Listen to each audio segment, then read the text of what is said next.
IVF treatments పై 20,000 discount. Doctor consultation మరియు ultrasound scan ను ఉచితంగా అందిస్తున్నారు. 49 అంటే సంతానం, 49 అంటే సంతోషం. రమగారు నమస్తే. రమగారు, నైట్ పడుకునే ముందు మనసుని ఎలా ఉంచుకోవాలి?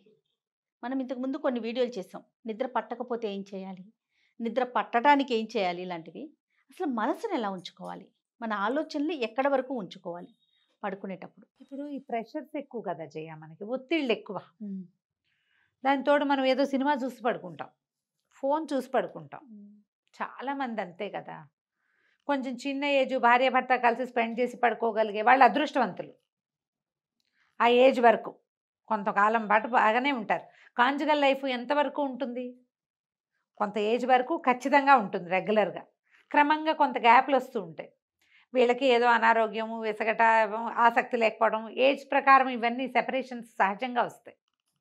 ఎవరి దారిని వాళ్ళు పడుకుంటారు. అయితే పొద్దునుంచి జరిగినవి సింహావలోకనం చేసుకునే పద్ధతి కొంతమందికి ఉంటుంది. ఏదైనా ఇబ్బంది, విసుగు, ఆఫీసులో ప్రెషరు, వ్యాపారంలో ప్రెషరు, డబ్బుల ప్రెషరు, నచ్చనిది, ఇవి ఆలోచిస్తూ పడుకున్నారనుకో, నిద్రలో ప్రశాంతత ఉండదు. మనం అసలు నిద్ర ఎందుకు పోతాం? ప్రశాంతత కోసం. రెస్ట్ ఇచ్చి మళ్ళీ next day mind and soul, body, mind and soul మూడిటికి రెస్ట్ ఇచ్చి మర్నాడు మళ్ళీ కథన రంగంలో దూకడానికి. అంతే అంతే కదా. ఇది మనం ఎప్పుడు చేయాలి? 6:30, 7 అయ్యేసరికి నిద్రపోతే ఇంకా హాయిగా ఉంటుంది. మన జీవితాలకు అవకాశం లేదు. ఏ 11ంటికో పడుకుంటాం. ఒక్కోడు రోజు దాటితే కానీ పడుకోలేకపోతారు, ఆడైనా మొగైనాను. ఈ పడుకునేటప్పుడు కృష్ణరామ అనుకుంటే బాగుంటుంది. ప్రే చేయటం. నువ్వు ఎవరిని ప్రే చేసుకుంటావో వాళ్ళని, నీ తరహా ప్రకారం నువ్వు లెట్స్ ప్రే అనుకోవాలి. తినేటప్పుడు దేవుడికి దండం పెట్టుకుని తింటాం. అందరూ చేస్తారు, అన్ని జాతుల వాళ్ళు. దేవుడా ఇవాళ నాకు అనుదిన ఆహారం ఇచ్చావు అని. అంతే కదా, ఆహారం అద్భుతమైనది ఇచ్చావని. ఈ తినే అవకాశాన్ని ఇస్తున్నందుకు ఒక్క మాట దేవుడికి దండం పెట్టుకుని అన్నం తింటాం. ప్రే చేసి తింటారు కొంతమంది. ఏమీ చేయకుండానే ఒక ముద్దని కళ్ళకు అద్దుకుని తింటారు ఇంకొంతమంది. పరిశేచన చేసి తినేవాళ్ళు ఇంకొంతమంది. ఈ రోజున భగవంతుడికి థ్యాంక్స్ చెప్తాం. పడుకునేటప్పుడు ఆ థ్యాంక్స్ చెప్పడం నేర్చుకోవాలి. అది అలవాటు చేసుకోవాలి. పిల్లలకి శ్రీరామ్ చెప్పి పడుకో, ఓ శ్లోకం చెప్పించండి. ఏదైనా చెప్పు, ఆపదామ పడతారని చెప్పు, శ్రీరామ్ చెప్పు, జయ శ్రీ ఆంజనేయని చెప్పు అని ఒకటి ఏదైనా ఒకటి చెప్పి అలవాటుగా చేస్తే ఏమవుతుంది, ఆ సబ్కాన్షియస్లో ఈ ప్రెషర్స్ అన్నీ తొలగిపోయి ఏ నామాన్ని వాళ్ళు అన్నారో అది ఫిక్స్ అవుతుంది. ప్రశాంతమైన నిద్ర వస్తుంది. ఇవి చిన్నపిల్లలకి. కొంచెం పెద్దవాళ్ళు అయ్యేసరికల్లా ప్రెషర్స్ పెద్దవాళ్ళకి తప్పవు కదా. అవును, పెద్దవాళ్ళకి తప్పవు. కాస్త కాళ్ళు, మన కాళ్ళు మనమే ఒత్తుకుని పాదాలు ప్రెషర్ని రిలీజ్ చేసేసుకోవాలి. మొదట ప్రతిరోజు చేసి చూడండి అమ్మా. కనీసం 20 రోజుల పాటు పడుకోగానే కొబ్బరి నూనె రాసుకోగలిగితే చాలా మంచిది. నూనె రాసుకోలేకపోతే పడుకుని కాళ్ళు పైకి తీసుకుంటే మన పాదం మనమే ఒత్తుకోవచ్చు కదా. ఎవరైనా కాళ్ళు నొక్కే వాళ్ళు దొరికితే అదృష్టవంతులు అనుకో. ఇప్పుడు మనకు అవకాశాలు లేవు, అవేం చేయలేం మనం. పాదాలు ఒత్తేసరికల్లా నర్వ్స్ రిలీజ్ అవుతాయి ఒకేసారి. అంటే ఒక రిలీఫ్ వస్తుంది, వాటికి నరాలకి రిలాక్సేషన్ వస్తుంది. అప్పుడు ఆలోచించండి కొంచెం.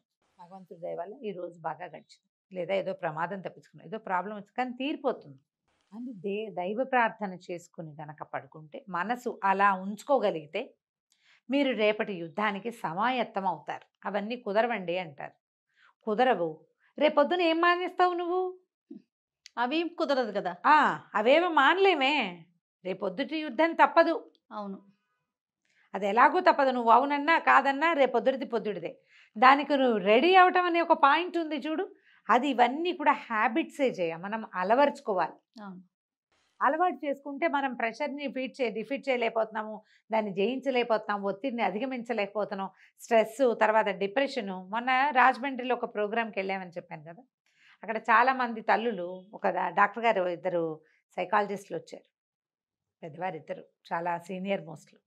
అందరు తల్లులు అడుగుతున్నారనమాట, మా వాడు డిప్రెస్డ్గా అయిపోతాడు, అలా అయిపోతాడు. అమ్మ, డిప్రెషన్ అనే పదాన్ని మీరు వాడేయకండి. నువ్వు డిప్రెస్డ్గా ఉన్నావు, యు ఆర్ ఇన్ డిప్రెషన్ అని డాక్టర్ సర్టిఫై చేయాలి మిమ్మల్ని. ఇప్పుడు మనం ఏం చేస్తాం, చాలా డిప్రెస్డ్గా అయిపోయినావు, నాకు డిప్రెషన్ అని చెప్పేసుకుంటున్నాం. అవును, పిల్లాడు డిప్రెషన్లోకి వెళ్ళిపోయాడు. అదొక క్వాలిటీ కింద ఫీల్ అవుతున్నాం. అది బ్యాడ్ ఆర్ ఇప్పుడు గుడ్ వాట్ ఎవర్ ఇట్. ఏదైనా సరే డిప్రెస్డ్గా అయిపోవటము అనేది ఒక అలవాటుగా చేసేసుకున్నాం మనం. నిజానికి అది ఏమిటో తెలియదు మనకి. ఏదో దిగులుగా ఉండటం, తోచకపోవటము, మూడ్ ఆఫ్ అయిపోవటాన్ని డిప్రెషన్ అనుకుంటున్నాం. దానికి వేరే పేర్లు ఉన్నాయి. డాక్టర్ చెప్పారండి ఇట్లా అని చెప్పారు. మీరు సర్టిఫై చేయొద్దు, మీరు సంగతి చెప్పండి, డిప్రెషనో కాదో నేను చెప్తా అన్నారు. ఓకే, మనం ఏం చేస్తామంటే మనకి ఒత్తిడిని డిప్రెషన్ కిందకి కన్వర్ట్ చేసుకుంటున్నాం. అంతే. నాకు డిప్రెషన్ అండి, థైరాయిడ్ అండి అని చెప్పినట్టుగా డిప్రెషన్ అండి అని చెప్పేసుకుంటున్నారు. మన సాధారణమైన ఒత్తిళ్ళని మనం చాలా సులువుగా అధిగమించవచ్చు. ఒక్కసారి అందులో నుంచి బయటకు వచ్చేసి పక్కన నిలబడి అది వాటిని చూస్తే మీకు అర్థమవుతుంది, ఒత్తిడి తగ్గిపోతుంది. చూడక మనం ఏం చేస్తాం, దాంట్లోనే ఉండి అదంతా బరువు నెత్తికి ఎక్కించేసుకుని ఈ నరాలు రిలాక్స్ అవ్వవు, ఆ ప్రెషర్ని మోసుకుంటూ ఉంటాము, నిద్ర పట్టదు. పట్టిన కలత నిద్ర, పొద్దుటికి ఫ్రెష్గా లేవము, భయంగా లేస్తాం, ఆరోగ్యం పాడైపోతుంది. ఈ ఒత్తిడిని మోయగా సర్క్యులేషన్లో వచ్చేస్తాయి సమస్యలు, బీపీలు, లో బీపీలు, హై బీపీలు. ప్రెషర్ ఎక్కువయ్యేసరికల్లా మనకి డయాబెటీస్ అవి ఎలాగో మనకు ఉండనే ఉంటున్నాయి కదా. ఇది ఒక సమస్యగా మారుతోంది. దాని నుంచి బయటికి రావాలంటే ఒకసారి క్లియర్గా ఆలోచించుకుని, ఎస్ రేపొద్దున నేను దీన్ని ఎదుర్కొంటాను, దీనికి నాకు భగవంతుడు సహాయం చేస్తాడు అని మన చుట్టూతా ఉన్న ప్రాణశక్తికి నమస్కారం చేసుకోండి. దండం పెట్టుకోండి. మీ ఇష్టదైవం కృష్ణుడో, రాముడో, నరసింహస్వామో, వెంకటేశ్వర స్వామి, అమ్మవారు, ఆంజనేయ స్వామి, వినాయకుడు, కుమారస్వామి, ఎంతమంది ఉన్నారు, లేదా మీకు ఇంకెవరో ఉన్నారు ఇష్టదైవం, నేను పేరు చెప్పని వాళ్ళు, తలుచుకోండి. మీ పద్ధతి ప్రకారం నాతో ఉండు, నాకు హెల్ప్ చెయ్యి, నువ్వు ఉన్నావన్న ధైర్యంతో నేను ఇలా ఉన్నాను, నన్ను ఇంత మాత్రం ఉంచినందుకు నీకు ఎప్పటికీ వేవేల కృతజ్ఞతలు చెప్పుకుంటానని భగవంతుడికి కృతజ్ఞతలు చెప్పుకోండి. ఒకసారి అలవర్చుకుంటే ఆటోమేటిక్గా మీ నిద్ర ప్రశాంతంగా పడుతుంది. ఎలాంటి ప్రెషర్లో అయినా పడుకుంటారు, మాత్రలు అక్కర్లా. మొదట చేయవలసింది కాళ్ళు శుభ్రంగా కడుక్కోవటం, తడి కాళ్ళు తుడుచుకుని అప్పుడు మంచం మీద పడుకోండి. పాదాలని బాగా నొక్కి రిలాక్స్ అవ్వండి. ఆ తర్వాత దండం పెట్టుకోండి. ఇలా ఆలోచిస్తే మీరు ఒత్తిడిని 50% అధిగమించగలుగుతారు బై ప్రాక్టీస్. ఏదైనా ఒక దైవ సహాయం తీసుకోవటమే. నేను చెప్పాను కదా, నాకు చాలా ప్రెషర్గా ఉంటే నేను ఆపదమ్మ పడతారని వదిలిపెట్టను. చదివి ఎప్పుడు నిద్రపోతానో తెలీదు, నాకేం పీడకలు రావు.